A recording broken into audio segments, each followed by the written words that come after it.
Bonsoir et bienvenue dans cette nouvelle édition de Voyage au bout de la nuit. Je suis ravie de vous retrouver ce soir pour continuer avec vous la lecture d'Angèle, la femme au collier de velours, d'Alexandre Dumas. Donc Alexandre Dumas, dit aussi Alexandre Dumas père, est un écrivain français né le 24 juillet 1802 à Villiers-Cotterêts, dans l'Aisne, et mort le 5 décembre 1870.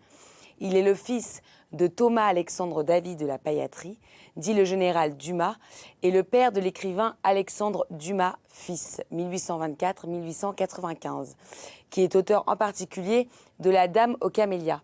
Pendant ma lecture, n'hésitez pas à réagir sur les réseaux sociaux comme d'habitude avec le hashtag VBN sur Twitter ou sur notre page Facebook Voyage au bout de la nuit. Je vous souhaite une excellente soirée et je reprends donc le roman où Angèle s'était arrêtée.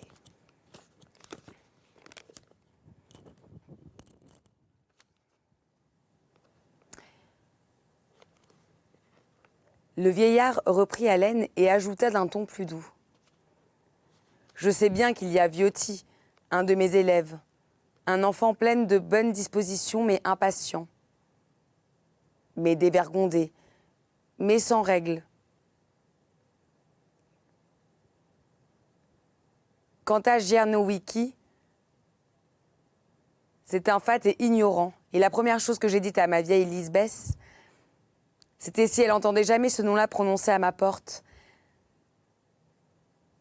avec acharnement. Il y a 30 ans que Lisbeth est avec moi. Eh bien, je vous le dis, jeune homme, je chasse Lisbeth si elle laisse entrer chez moi Gianowicki, un Sarmate, un Welsh, qui s'est permis de dire du mal du maître, des maîtres de l'immortel Tartini.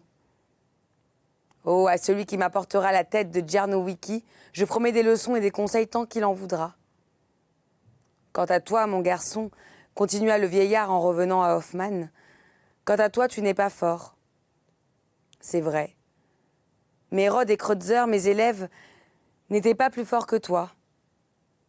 Quant à toi, je disais donc qu'en venant chercher maître Gottlieb, qu'en t'adressant à maître Gottlieb, qu'en te faisant recommander à lui par un homme qui le connaît et qui l'apprécie, par le fou Zacharias Werner, tu prouves qu'il y a dans cette poitrine-là un cœur d'artiste. Aussi, maintenant, jeune homme, voyons, ce n'est plus qu'un Antonio Stradivarius que je veux mettre entre tes mains. Non, ce n'est même plus un Granuelo, ce vieux maître que l'immortel Tartini estimait si fort. Qu'il ne jouait jamais que sur des Granuelos.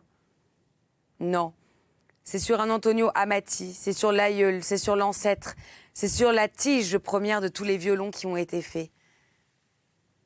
C'est sur l'instrument qui sera la dot de ma fille Antonia que je veux t'entendre. C'est l'arc d'Ulysse. Vois-tu, et qui pourra bander l'arc d'Ulysse est digne de Pénélope. Et alors, le vieillard ouvrit la boîte de velours toute galonnée d'or et en tira un violon, comme il semblait qu'il ne dût jamais avoir existé de violon, et comme Hoffmann seul, peut-être, se rappelait en avoir vu dans les concerts fantastiques de ses grands-oncles et de ses grandes-tantes. Puis, il s'inclina sur l'instrument vénérable et le présentant à Hoffmann.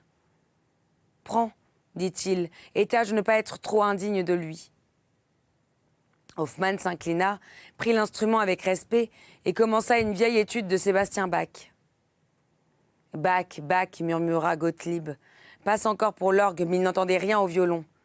N'importe. » Au premier son qu'Hoffmann avait tiré de l'instrument, il avait tressailli, car lui, l'éminent musicien, il comprenait quel trésor d'harmonie on venait de mettre entre ses mains. L'archet, semblable à un arc, tant il était courbé, permettait à l'instrumentiste d'embrasser les 4 cordes à la fois. Et la dernière de ces cordes s'élevait à des tons célestes si merveilleux que jamais Hoffmann n'avait pu songer qu'un don si divin s'éveilla sous une main humaine. Pendant ce temps, le vieillard se tenait près de lui, la tête renversée en arrière, les yeux clignotants, disant pour tout encouragement. « Pas mal, jeune homme. La main droite, la main gauche n'est que le mouvement. La main droite, c'est l'âme. » Allons de l'âme, de l'âme. Hoffmann sentait bien que le vieux Gottlieb avait raison et il comprenait, comme il lui avait dit à la première épreuve, qu'il fallait désapprendre tout ce qu'il avait appris. Et par une transition insensible, mais soutenue, mais croissante, il passait du pianiste au fortissimo, de la caresse à la menace, de l'éclair à la foudre.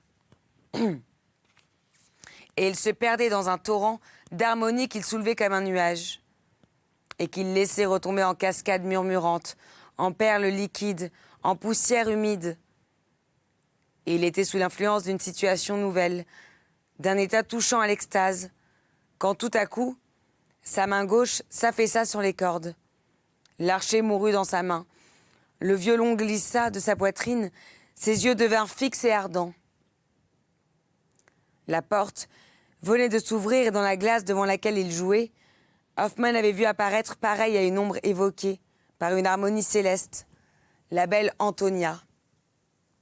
La bouche entr'ouverte, la poitrine oppressée, les yeux humides. Hoffmann jeta un cri de plaisir et maître Gottlieb n'eut que le temps de retenir le vénérable Antonio Amati qui s'échappait de la main du jeune instrumentiste.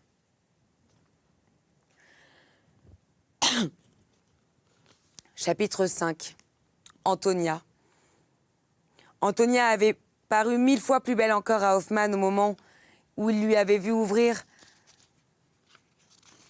la porte et en franchir le seuil, qu'au moment où il lui avait vu descendre les degrés de l'église. C'est que dans la glace où la jeune fille venait de réfléchir son image, et qui était à 2 pas seulement d'Hoffmann, Hoffmann avait pu détailler d'un seul coup d'œil toutes les beautés qui lui avaient échappé à distance. Antonia avait 17 ans à peine. Elle était de taille moyenne, plutôt grande que petite, mais si mince, sans maigreur, si flexible, sans faiblesse, que toutes les comparaisons de lys se balançant sur leurs tiges, de palmiers se courbant au vent, eussent été insuffisantes pour peindre cette morbidezza italienne. Seul mot de la langue exprimant à peu près l'idée de douce langueur qui s'éveillait à son aspect. Sa mère était comme Juliette, une des plus belles fleurs du printemps de Vérone. Et l'on retrouvait dans Antonia non pas fondue, mais heurtée. Et c'est ce qui faisait le charme de cette jeune fille, les beautés des 2 races qui se disputent aux palmes de la beauté. Ainsi, avec la finesse de peau les femmes du Nord, elle avait matité de peau des femmes du Midi. Ainsi, ses cheveux blonds épais et légers à la fois, flottant au moindre vent comme une vapeur dorée, ombrageaient des yeux et des sourcils de velours noir. Puis, chose plus singulière encore, c'est dans sa voix surtout que le mélange harmonieux des 2 langues était sensible. Aussi, lorsqu'Antonia parlait allemand, la douceur de la belle langue où, comme dit Dante, résonne le si, venait adoucir la rudesse de l'accent germanique. Tandis qu'au contraire, quand elle parlait italien, la langue un peu trop molle de Métastase et de Goldoni prenait une fermeté que lui donnait la puissante accentuation de la langue de Schiller et de Goethe. Mais ce n'était pas seulement au physique que se faisait remarquer cette fusion. Antonia était au moral un type merveilleux et rare de ce que peuvent réunir des poésies opposées. Le soleil de l'Italie et les brumes de l'Allemagne. On eût dit à la fois une muse et une fée. La Lorelai de la ballade et la Béatrice de la divine comédie. C'est qu'Antonia, l'artiste par excellence, était fille d'une grande artiste. Sa mère, habituée à la musique italienne, s'est un jour prise corps à corps avec la musique allemande. La partition de l'Alceste de Gluck lui était tombée entre les mains et elle avait obtenu de son mari, maître Gottlieb, de lui faire traduire le poème en italien. Et le poème traduit en italien, elle était venue le chanter à Vienne. Mais elle avait trop présumé de ses forces, ou plutôt l'admirable cantatrice. Elle ne connaissait pas la mesure de sa sensibilité. Elle ne connaissait pas tout ça. À la 3e représentation de l'opéra qui avait eu le plus grand succès, à l'admirable solo d'Alceste. Divinité du Styx, ministre de la mort, je m'invoquerai par votre pitié cruelle. J'enlève un tendre époux à son funeste sort, mais je vous abandonne une épouse fidèle. Quand elle atteignit le rai, qu'elle donna à peine poitrine, elle pâlit, chancela, s'évanouit. Un vaisseau s'était brisé dans cette poitrine si généreuse. Le sacrifice aux dieux infernaux s'était accompli en réalité. La mère d'Antonia était morte. Le pauvre maître Gottlieb dirigeait l'orchestre. De son fauteuil, il vit chanceler, pâlir, tomber celle qui aimait par-dessus toute chose. Bien plus, il entendit se briser dans sa poitrine cette fibre à laquelle tenait sa vie. Et il jeta un cri terrible qui se mêla au dernier soupir de la virtuose. De là venait peut-être cette haine de maître Gottlieb pour les maîtres allemands. C'était le chevalier glauque qui, bien innocemment, avait tué sa Teresa. Mais il n'en voulait pas moins au chevalier glauque. Mal de mort pour cette douleur profonde qu'il avait ressentie et qui ne s'était calmée qu'au fur et à mesure qu'il avait reporté sur Antonia, grandissante, tout l'amour qu'il avait pour sa mère. Maintenant, à 17 ans qu'elle avait, la jeune fille en était arrivée à tenir lieu de tout au vieillard. Il vivait par Antonia. Il respirait par Antonia. Jamais l'idée de la mort d'Antonia ne s'était présentée à son esprit. Mais si elle se fût présentée, il n'en se serait pas fort inquiété, attendu que l'idée ne lui fût pas même venue qu'il pouvait survivre à Antonia. Ce n'était donc pas avec un sentiment moins enthousiaste qu'Hoffmann, quoique ce sentiment fût bien autrement pur encore, qu'il avait vu apparaître Antonia sur le seuil de la porte de son cabinet. La jeune fille s'avança lentement, 2 larmes brillaient à sa paupière, et faisant 3 pas vers Hoffmann, elle lui tendit la main.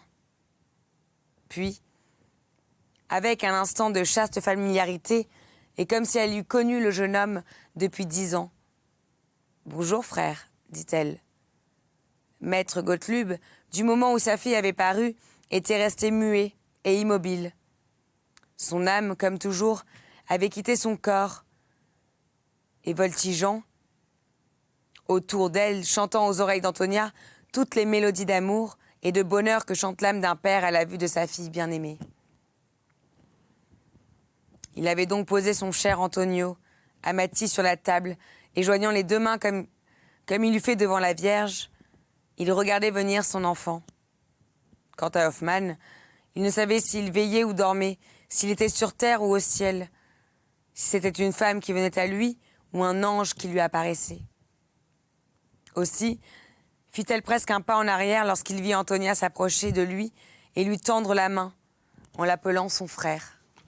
« Vous, ma sœur, dit-il d'une voix étouffée. « Oui, dit Antonia, ce n'est pas le sang qui fait la famille, c'est l'âme. Toutes les fleurs sont sœurs par le parfum, tous les artistes sont frères par l'art.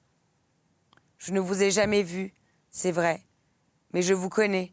Votre archer tient de me raconter votre vie. Vous êtes poète, un peu fou, pauvre ami.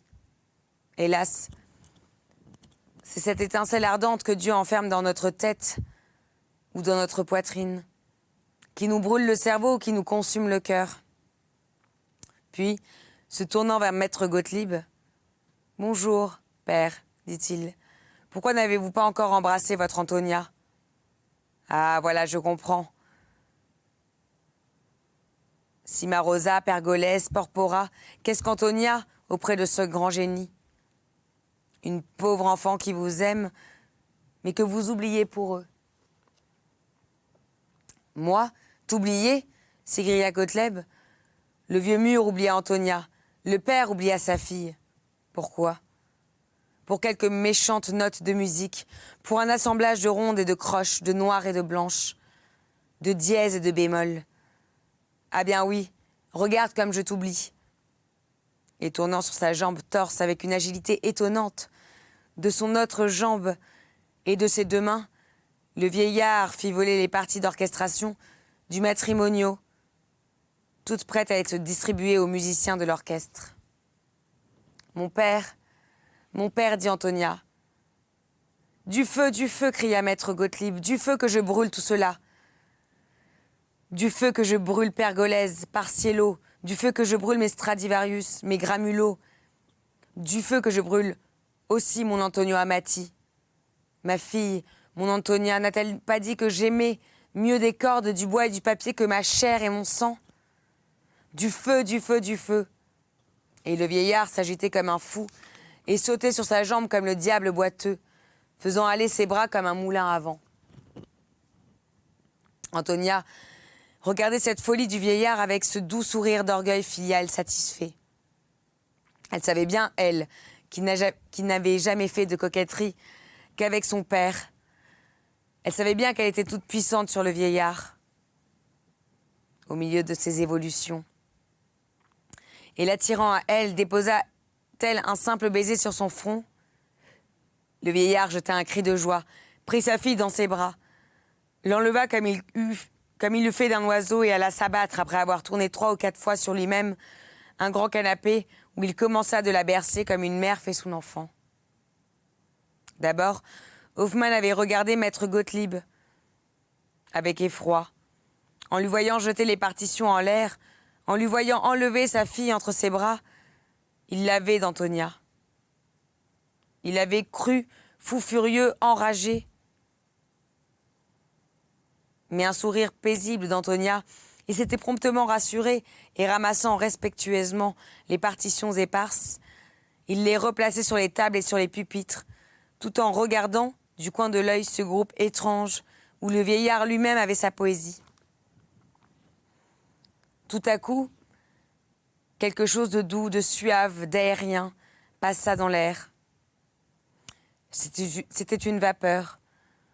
C'était une mélodie, c'était quelque chose de plus divin encore. C'était la voix d'Antonia, qui attaquait avec sa fantaisie d'artiste cette merveilleuse composition de Stradella qui avait sauvé la vie à son auteur, le Pietà Signor. Aux premières vibrations de cette voix d'ange, Hoffmann demeura immobile, tandis que le vieux Gottlieb, soulevant doucement sa fille de dessus ses genoux, la déposait toute couchée comme elle était sur le canapé. Puis, courant à son Antonio Amati et accordant l'accompagnement avec les paroles commençant de son côté à faire passer l'harmonie de son archer sous le chant d'Antonia et à le soutenir comme un ange soutient l'âme qu'il porte au ciel.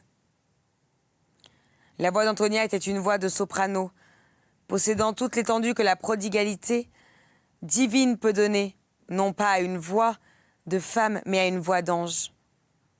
Antonia parcourait 5 octaves et demie. Elle donnait avec la même facilité le contre-U. Cette note divine qui semble n'appartenir qu'au concert céleste et lutte de la 5e octave des notes basses. Jamais Hoffmann n'avait entendu rien de si velouté que ces 4 premières mesures chantées sans accompagnement. Pietà Signor di mi dolent, cette aspiration de l'âme souffrante vers Dieu, cette prière ardente au Seigneur d'avoir pitié de cette souffrance qui se lamente. Prenez dans cette souffrance qui se lamente, prenez dans la bouche d'Antonia un sentiment de respect divin qui ressemblait à la terreur.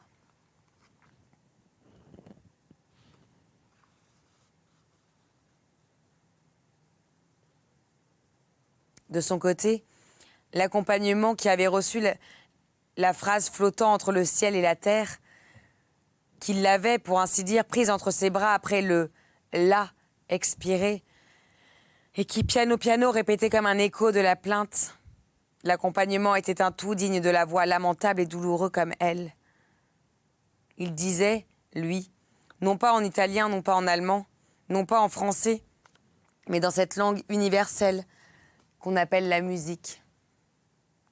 Pitié, Seigneur, pitié de moi, malheureuse. Pitié, Seigneur, et si ma prière arrive à toi, que ta rigueur se désarme et que tes regards se détournent vers moi, moins sévères et plus cléments. Et cependant, tout en suivant, tout en emboîtant la voix, l'accompagnement lui laissait toute sa liberté, toute son étendue.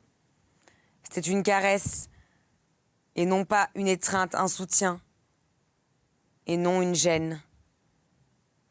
Et quant au premier sforzando, quand sur le ré et les deux fa, la voix se souleva comme pour essayer de monter au ciel, l'accompagnement parut craindre alors de lui peser comme une chose terrestre.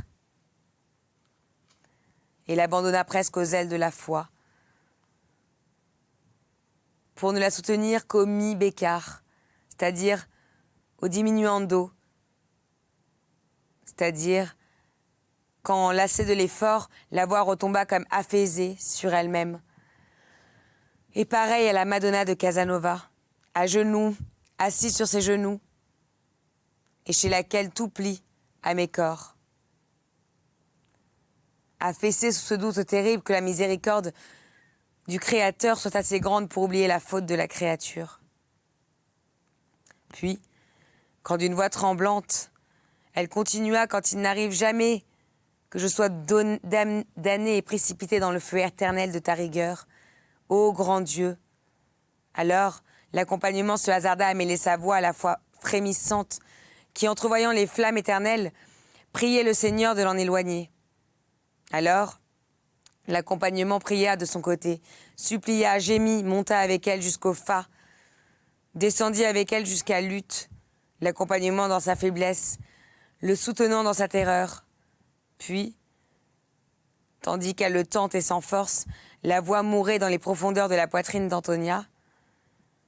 L'accompagnement continua seul après la voix éteinte, comme après l'âme envolée, et déjà sur la route du ciel, continue murmurante et plaintive les prières des survivants. Alors, aux supplications du violon du maître Gottlieb, commença de se mêler une harmonie inattendue, douce et puissante à la fois, presque céleste. Antonia se souleva sur son coude. Maître Gottlieb se tourna à moitié et demeura l'archer, suspendu sur les cordes de son violon. Hoffmann, d'abord étourdi, enivré en délire, avait compris qu'aux élancements de cette âme, il fallait un peu d'espoir et qu'elle se briserait si un rayon divin ne lui montrait le ciel. Et il s'était élancé vers un orgue. Et il avait étendu ses 10 doigts sur les touches frémissantes. Et l'orgue, poussant un long soupir, venait de se mêler au violon de Gottlieb et à la voix d'Antonia. Alors, ce fut une chose merveilleuse que ce retour du motif Pietà, Signor, accompagné par cette voix d'espoir, au lieu d'être poursuivi, comme dans la première partie, par la terreur, et qu'en pleine de foi, dans son génie comme dans sa prière, Antonia attaqua avec toute la vigueur de sa voix le fa du Volgi. Un frisson passa par les veines du vieux Gottlieb et un cri s'échappa de la bouche d'Hoffmann, qui, écrasant l'Antonio Amati sous les torrents d'harmonie qui s'échappaient de son orgue, continua la voix d'Antonia, après qu'elle eut expiré.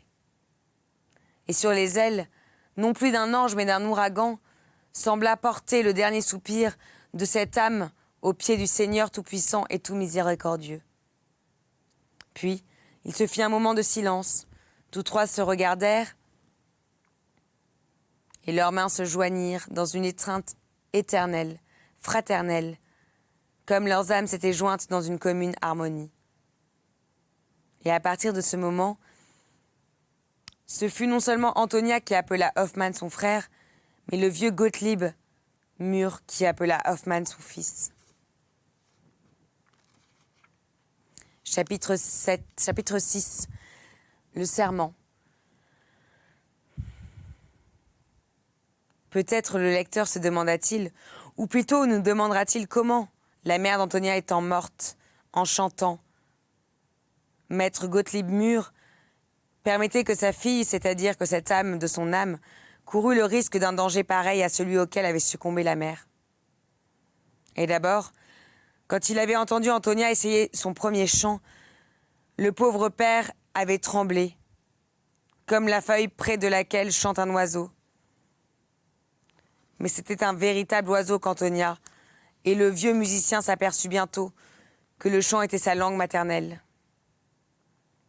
Aussi bien, aussi Dieu, en lui donnant une voix si étendue qu'elle n'avait peut-être pas son égale au monde, avait-il indiqué, que sous ce rapport, maître Gottlieb n'avait du moins rien à craindre. En effet, quant à ce don naturel du chant s'était jointe l'étude de la musique. Quand les difficultés les plus exagérées du solfège avaient été mises sous les yeux de la jeune fille et vaincues aussitôt avec une merveilleuse facilité, sans grimace, sans effort, sans une seule corde au cou, sans un seul clignotement d'yeux, il avait compris la perfection de l'instrument. Et comme Antonia, en chantant les morceaux notés par les voix les plus hautes, restait toujours en deçà de ce qu'elle pouvait faire.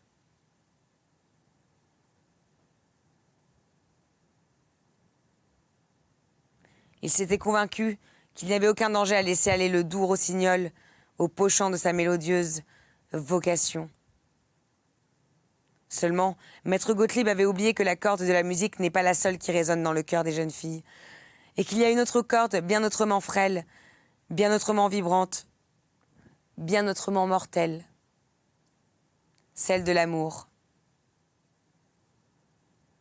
C'était là, celle-là, s'était réveillée chez la pauvre enfant, au son de l'Archel d'Hoffmann, inclinée sur sa broderie dans la chambre à côté de celle où se tenaient le jeune homme et le vieillard.